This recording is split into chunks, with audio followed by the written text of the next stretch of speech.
для поддержки сотрудничества между нами. С одной стороны, это стратегическое партнерство между Россией и Китаем.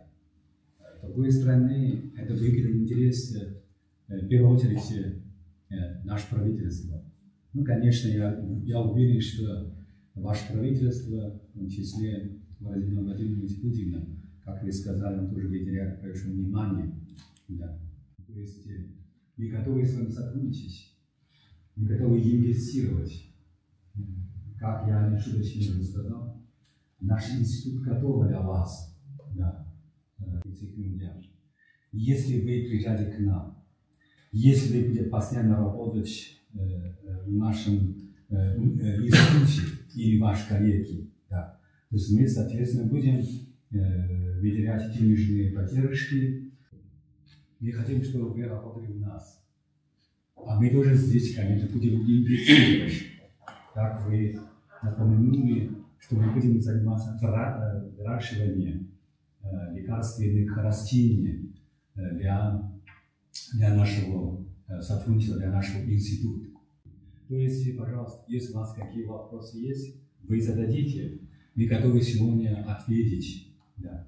Если в каком-то мере что-то где-то мы не можем сразу вам ответить, мы обещаем, что за короткое время свяжемся с нашими докторами, нашими специалистами, в кратчайшее время тоже сможем ответить.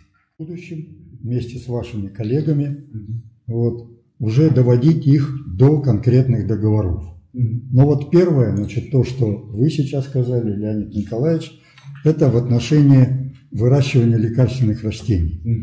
Значит, в чем здесь, как говорят, наши особенности Якутии? Дело в том, что если выращивать растения в условиях экстремальных условий, экстремального климата, у нас ведь не только низкие температуры зимой, но и очень высокие температуры лета, резко континентальный климат. Значит, при этом ткани растений накапливают большее количество биологически активных веществ, регуляторного, защитного действия, то есть тех самых веществ, которые потом и нужны, собственно говоря, в биопрепаратах. Не искусственные условия, а именно в дикой природе. Затем первичная их переработка у нас здесь, нашими совместными усилиями. И дальше уже вот на основе этих биокомплексов уже ваши коллеги далее в Китае могут производить соответствующие композиции. Это первое предложение. Я думаю, что оно, наверное, интересно обеим нашим сторонам, будем говорить. Значит, второе предложение здесь следующее. Ведь дело в том, что повышенное количество и повышенное разнообразие биологически активных веществ накапливается не только в растениях, но и в организмах диких животных. Значит, у нас это прежде всего северный олень. Это уникальное абсолютно животное, якутская лошадь, которая круглый год находится на свободном выпасе. Поскольку вот эти закономерности, которые я сказал, распространяются и на животных, то речь может идти и о создании биопрепаратов из тканей вот этих аборигенных, адаптированных к условиям севера видов, ну, фактически обитающих в природной среде, можно сказать, диких животных. Мы уже это вот где-то на протяжении почти 50 лет у нас в Якутии разрабатывается проект криохранилища семян растений. Наши предшественники, наши учителя еще почти полвека назад предложили альтернативный вариант хранения. Значит, все те хранилища, которые существуют сегодня, там холод вырабатывается искусственно. Это мощнейшие холодильные установки с огромными затратами электроэнергии, поскольку семенные коллекции насчитывают на сегодня миллионы экземпляров. Нашим президентом Владимиром Владимировичем Путиным. И начиная с 2023 года и в 2024 году, значит, этот проект сейчас позиционируется как международный проект в рамках Шанхайской организации сотрудничества. Так что вот наше еще одно предложение, что и ваша прекрасная фирма могла бы принять участие в этом проекте. Это тоже своего рода холодовые биотехнологии. Поэтому вот эти проекты, как нам кажется, вполне могут стать предметом нашего совместного рассмотрения и далее, самое главное, реализации. Безопасности на Северо-Востоке, в Арктике, а на самом деле биобезопасности всего мира. Имея в виду, что наряду с плюсами наша мерзлота, так называемая вечная мерзлота, к сожалению, может нести и некоторые минусы для мирового сообщества, поскольку возбудители особо опасных инфекций, скажем, прошлых веков, и те возбудители, которые сегодня могут попасть в мерзлоту, скажем, за счет перелетных птиц и так далее, они в мерзлоте консервируются. Наверное, международной, прежде всего, вирусологической лаборатории для изучения как раз вот тех вирусов, тех источников бактериальных инфекций, которые консервируются и могут консервироваться, к сожалению, в вечной мерзлоте. В том числе и в плане коммерциализации каких-то проектов, но и в плане организации фундаментально прикладных исследований по проектам, которые, ну, я думаю, очень заинтересованы не только Китайская Народная Республика, Российская Федерация, но, наверное, и в целом мировое сообщество. И работаю в университете Северо-Восточного университета лесохозяйства. И сокращение нашего университета как раз как ваш Северо-Восточный федеральный университет. Да. Основа в 1952 году. Мой преподаватель всегда мне рассказывал, когда советские ученые нам помогли, и учебники, мы переводили учебники из именно советской учебники. Правильно переводить. В его институте 3 основные направления. Первое направление – это экология и защита животных. То есть в Китае такая ситуация, что не так в России. У нас много животных, диких животных, сейчас требуют защиты. Второе направление – это изучение диких животных. Как их, то есть, как называется, при искусственном условии, то есть в зоопарке, то есть, как называется, то есть, чтобы их защищать и как использовать их от них, ну, типа какие-то болезни. Третье – это как болезни, которые переносят птицы. И какие явления и какое отношение с домашними птицами. Да. Мы там, когда вот на котельном работали, нашли птиц, которые залетают на котельные гнездицы из Канады. То есть это... И они там смешиваются с птицами, которые летят с Китая. То есть заражение чем же вот птичьим гриппом, оно может быть и не с Китая, как сейчас много говорят, а запускаться с Канады и перемешиваться где-то котельным, а оттуда уже именно через птиц, которые в Китае. То есть это вот опасность, она очень вот острая, ее надо изучать. Вот ее надо обязательно вот мониторить. То есть для того, чтобы делать такой мониторинг, вот мы сейчас запускаем программу арктической, якутской комплексной арктической экспедиции. То есть это будет многолетний проект, Мы хотели бы вас, наших китайских коллег, видеть активными участниками этого проекта, то есть в том числе вот изучение этих птиц, в том числе вот изучение бактерий, вирусов, в том числе вот изучение мамонтов.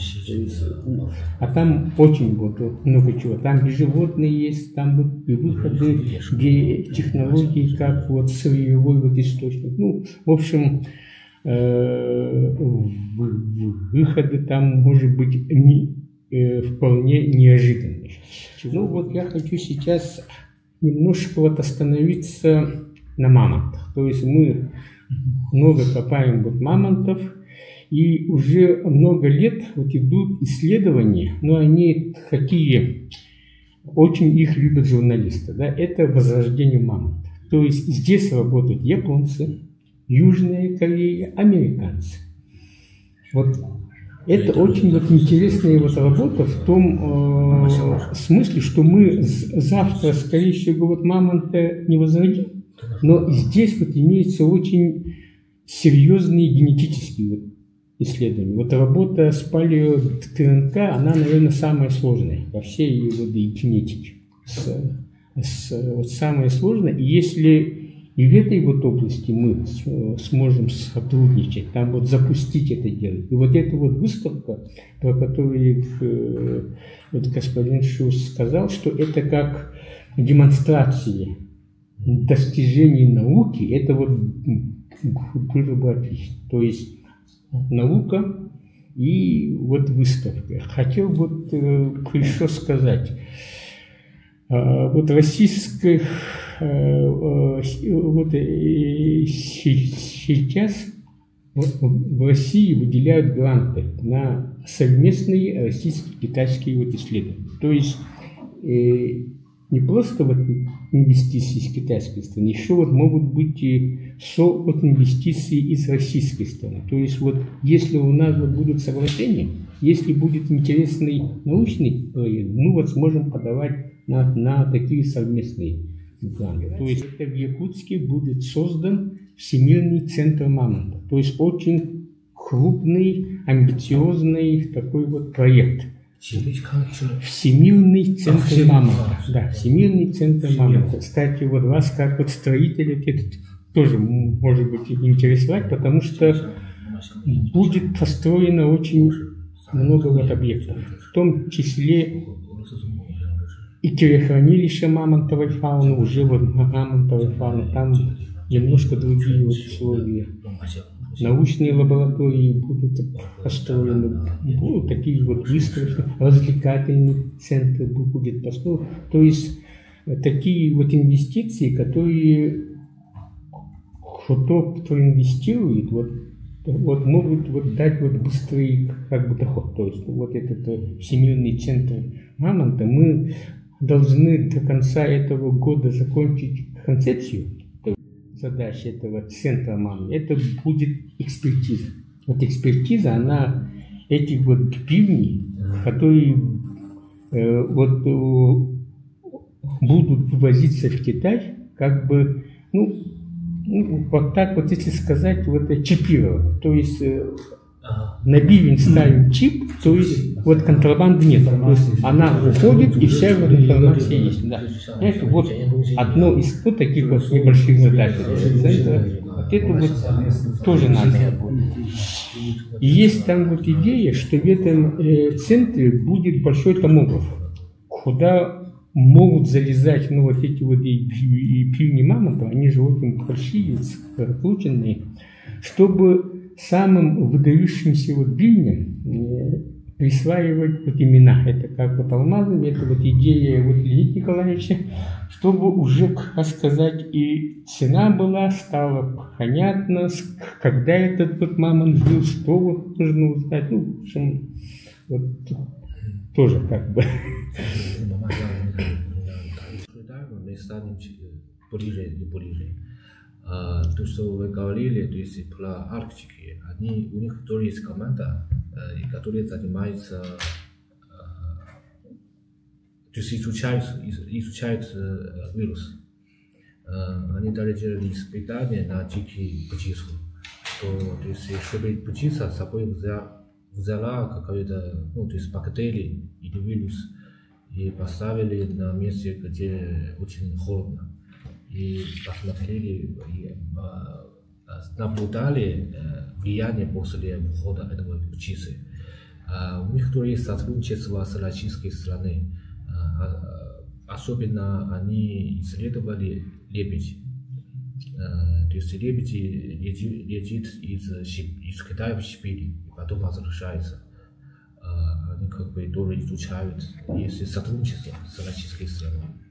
所以对这方面的研究呢， У него есть, то есть в его лаборатории есть оборудование для экспертизы, то есть отличие пивни мамонта от пивни слона. Да.